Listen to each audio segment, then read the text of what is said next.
Hey guys, Chris with Baleaf Hikes. Welcome back. If you're new to the channel, this is a channel for beginner backpackers. So this year I had the opportunity to try out some new gear, and now that summer is over, kind of want to reflect and see what worked, what didn't. So let's get into it. Okay, so out of everything that I got for backpacking that was new this year, the one thing I was most excited about was the Durston X-Mid 2. Waited quite a while to get this because I didn't really want to spend that much money on a tent. Having said that, I'm really glad I did. So this ended up being super easy to set up. It's got all kinds of room. People on the backpacking trip I just got back from suggested that it was a palace compared to their tents. So lots of room, easy to set up, uses trekking poles. And after the first or second time of setting it up in the yard, it was really easy. About 280 bucks. So I wouldn't go out and buy this as your first tent if you're just starting backpacking, but definitely after 25 years, this was an upgrade that I am glad I made. And the only downside really, aside from that price, which is a lot cheaper than some of the high-end tents out there, but is that it's so big that sometimes it's hard to find a place to set it up. Along the Timberline Trail, it was a little challenging sometimes to find a spot that it fit into pretty well. Besides that, all upsides. I am so grateful that I bought this tent. So this was a win for 2024. It's light, easy to set up, easy to tear down. Had it in hail and rain and it did fine. No sagging at all. So yeah, I could not be happier. This one was a win. Now, the second thing on my list that was new to me this year was, I felt kind of gimmicky, but I was seeing it all over YouTube, and I wanted to try it out for myself to, see if it's good, bad, and share my thoughts with you guys. So after this summer, I've decided that I really love the Flextail Zero Pump. This thing, it weighs about as much as the Vortex bag that comes with my Nemo pad. So it's really light and it works really well. Now, granted, yes, I could blow up my pad using my mouth and lungs, and that would be no extra weight.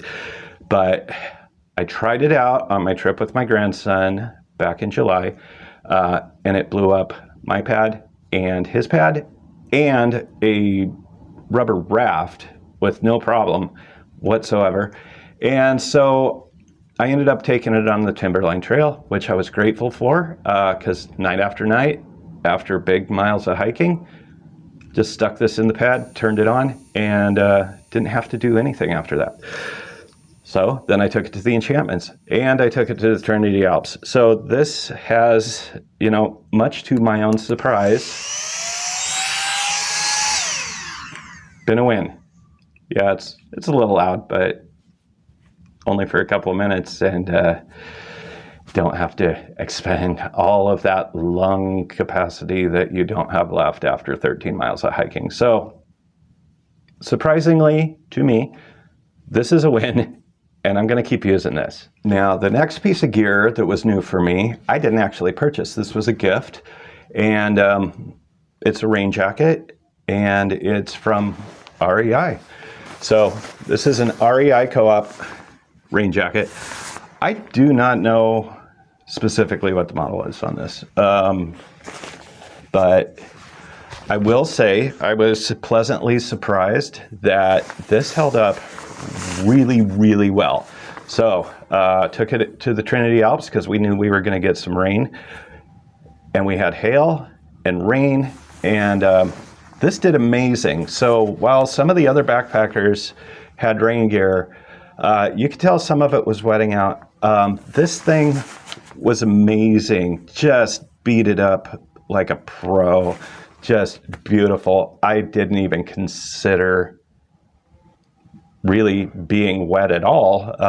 So this one also was a win. So sticking with the REI theme, I was looking for a running hat. After seeing Stephen J. Reed in a lot of his running videos, I was kind of intrigued by that hat. I'm kind of new to everything that's new, so I didn't really know a lot about these, but I went to REI looking for one because they look like they're really well ventilated. And when I do wear a cap, I wear just a regular baseball cap. And those get a little sweaty for me, and so usually I'll just use a buff or something. But I was intrigued, so I went to REI and saw some from Patagonia, which cost $40-some, which is ridiculous for a cap. So I thought I'd look at the REI brand, and much to my surprise, those were about $34. So kind of gave up on that idea because I'm not spending that much for a hat. So, but at my local Goodwill, I just happened to find the exact hat I was looking for at REI for $2. And that's this cap. So great ventilation, super soft and comfortable. And again, $30-some hat. I wouldn't pay that for this, but if I was super rich, absolutely I would. This was so comfortable, well ventilated, works so much better than just a regular cap off the shelf, you know, at your local big box store. So this one, also a win, but only because I got it for $2. So previously I made a video about pillows for backpacking. And most people bring pillows nowadays, but you know, you can or not, that's up to you. And after some kind of fails with like the climate pillows, things like that, that just weren't really comfortable, went back to just stuffing some clothes in a stuff sack until I found my Sea to Summit pillow, which is so comfortable and soft, and I found my forever pillow. And then at Pacific Crest Trail Days, checking out the Outdoor Vitals booth, they had pillows there as well that they make, and they were 90% off. It was a sale for Pacific Crest Trail Days. I could not pass up that price.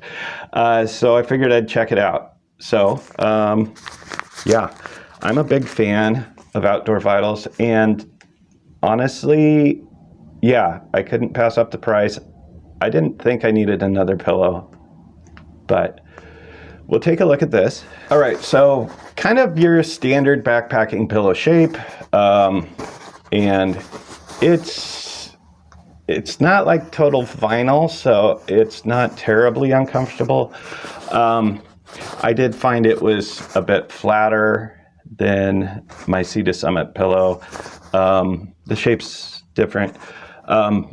It was okay. But I'm not switching to this. The Sea to Summit pillow, so much better. That premium soft and fairly tall pillow. But this pillow does have a couple of features you might be interested in. For one thing, it's got this strap system. So you can strap this on to your sleeping pad so it stays nice and tight. What I did find about this is usually my pillows seem to navigate away from my head sometime during the night. This pillow just has these brilliant little nubs. Yeah, just little dots here that keep it in place, or at least they're supposed to.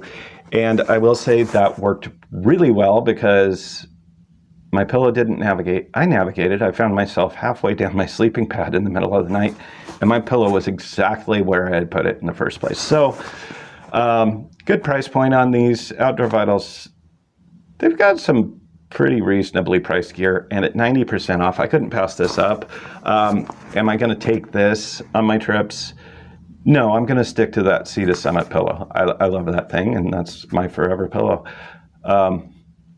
But, you know, if I've got somebody going with me and they need gear, this is a perfectly good pillow. So it's a, you know, not a win necessarily, but it's got some nice features. It's definitely not a dud, but you know, I already kind of have what I want. So nice backup. Now, speaking of outdoor vitals, the one piece of gear I actually wanted to buy this year was an Outdoor Vitals sun hoodie. I was intrigued. I've never tried one. I was a little concerned that I wouldn't like them. The idea of having long sleeves in the sun sounds counterintuitive. But I see a lot of people using them and swearing by them. And there's that sun protection built in. But I didn't really want to invest much money in something that I might not like at all. So I went on to Amazon and I bought a sun hoodie from a brand which I believe it's pronounced Baleaf. And I found this fairly inexpensive sun hoodie. We've got the hood here, long sleeves. It's got SPF protection, and the color wasn't too flattering for me, but it was worth trying out to see if I liked the style. And I took this to the enchantments, and it worked out pretty well. It did keep the sun off of my arms, my neck, and it worked okay. It felt a little warm. It's a little heavy. It didn't seem too breathable, but for the price, it was a pretty good piece of gear. If you want to try out sun hoodies, this might be something where you can spend a little bit of money just to see if you like the style. So directly after ending my backpacking trip through the enchantments, I drove south to Cascade Locks for Pacific Crest Trail Days. And while I was there, went to the Outdoor Vitals booth. I was checking out their stuff. I really love that brand, not sponsored by them or anything. I just really love their stuff. So I was checking out their sun hoodies and some of their new gear. And they have a newer one called the Altitude hoodie. And pretty intrigued by that. And the price point was not bad. And so I intended to purchase one of those. I also bought raffle tickets that weekend and happened to win a Outdoor Vitals Altitude sun hoodie. Like, perfect, right? Trail karma. So I was able to go talk to Tayson and the guys over there, and I got one, and it's beautiful. And it's so comfortable. And this is so much lighter than that cheap thing. It's breathable. It is infused with silver, right? So it doesn't stink. I wore this in the Trinity Alps. No smell at all. This is fantastic. Again, breathable and light. I really enjoyed this. This is so much better than the other one. I didn't think I would necessarily like sun hoodies. This was so comfortable, almost more so than the t-shirts. And it was free. I mean, how awesome was that? So, and as you can see, I'm a big guy, and they have sizes that fit big guys. And this, yeah, felt great. I was able to move around in it. This, absolutely a win. I will keep using this in the sun. Absolutely. So if you've been watching the channel for a while, you'll know that I spent a lot of time talking a lot of crap about backpacking chairs. I thought the whole concept of taking a chair backpacking was stupid. I mean, Why would you bring your recliner on a backpacking trip? Why would you bring your microwave? So why bring a chair? Seemed stupid, extra weight that you don't need. Plus, I have a hummingbird hammock that is amazing, comfortable, and serves the same purpose of lounging if there's trees. So yeah, I had a lot of negative things to say about backpacking chairs, especially considering how expensive they are. And then I felt like it was only fair that I actually get one to try it out so I could continue to tell you why they're really worthless and stupid. And so REI Memorial Day sale, I was able to get a pretty good deal on the Flexlite Air Chair. And tried it out, did a video on that, and I was pleasantly surprised by the comfort of this thing. So I decided to take it when I went to the enchantments because I figured there's going to be a lot of granite and not a lot of trees for my hammock. That ended up not being the case. I mean, there was tons of granite, but there were trees all along the way, so I got to use the hammock. But I did use this on that trip. Once in camp in the evening while I ate my dinner, and briefly in the morning while I drank my coffee. So in a 4-day trip, I used this thing for a total of maybe 15 or 20 minutes, and it really wasn't as enjoyable as just kind of chilling, sitting in the hammock. Even on sale, this costs $70. So great deal if you like to spend a ton of money on backpacking gear. This was not a win for me. Having said that, when I did go to the enchantments with 12 other people, there were 8 backpacking chairs in that group. And I was sitting on a bare canister with a sit pad, and everybody was a lot more comfortable than I was. So I think maybe in that kind of setting where you're hanging out with a group of people, being social, maybe worth the wait. Otherwise, this was really not a win for me. And finally, footwear.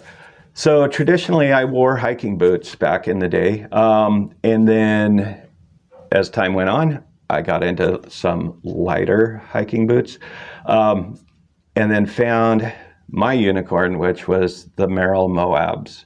I've had the Moabs, the Moab 2s, looking at the Moab 3s now. Pretty sure they'll have a 4 soon enough. So I've really loved that brand. They fit my wide feet really well. They're comfortable, they're sturdy, they last forever. I have 3 pairs and the tread is good on all of them. But everybody talks about trail runners, lighter on your feet, so lighter on your back. Honestly, I did kind of buy into that. And last year when I did rim to rim Grand Canyon, I knew I needed all the help I could get. I also didn't want to spend $200 for a pair of shoes. So I got a pair of New Balance trail runners because I use New Balance in everyday life. Those fit me real well and I have liked them. So they were a cheaper trail runner, not something you see out there a lot. They worked really well.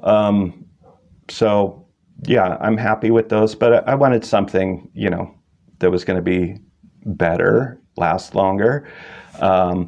And you see a lot of Ultras out there, Hokas, all these brands.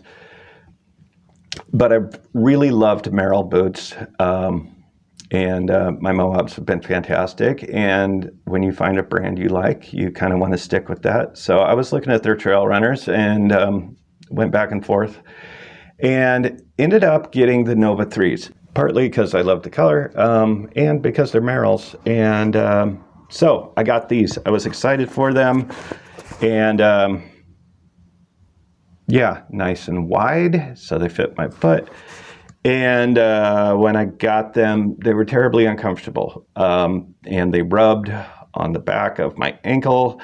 And I broke them in for about 3 weeks. Wore them to work, wore them to the grocery store, wherever, just to try to get used to them. And after a couple of weeks, I was ready to give up on these. They just didn't feel good. Then I got some insoles. That was helpful, but still a lot of rubbing around the back of the ankle. And eventually, broke them in. They felt pretty good. So this summer, I put probably 140 miles on these guys. And I will say that they worked pretty well in the beginning. But I'm a heavy guy. I need some support. And what I found was after probably about 80 miles, started to kind of feel a little flatter. They've held up. They're not ripped or anything. But yeah, my feet hurt a lot. Again, maybe because I'm heavy and I was doing a lot of miles, but they're not my favorite. And that really disappoints me. Also, some of this tread, surprisingly, has started to wear pretty good after, only like 120 miles. So they're fine. They look cool. Well, they look pretty dirty right now. I love Merrells. I love the Moabs. But I think there's a reason why so many people are wearing the same shoes out there. And so, I'll wear the Moabs on trips, but if I do want something lighter, I do like the trail runners, or the concept of them. But if I had to do it again, I probably wouldn't get these. I will stick with the Merrell Moabs. I love those, but they do one thing really well, and that's that shoe. These guys, they're all right. I can do better. So if you've used any trail runners, please leave a comment if you found something you love so I can try it out. Anyway, those are the new things that I got this year. I just kind of wanted to look back, see what worked, what didn't, so I can steer you away from the crap and, maybe pique your interest in some things that I really enjoyed.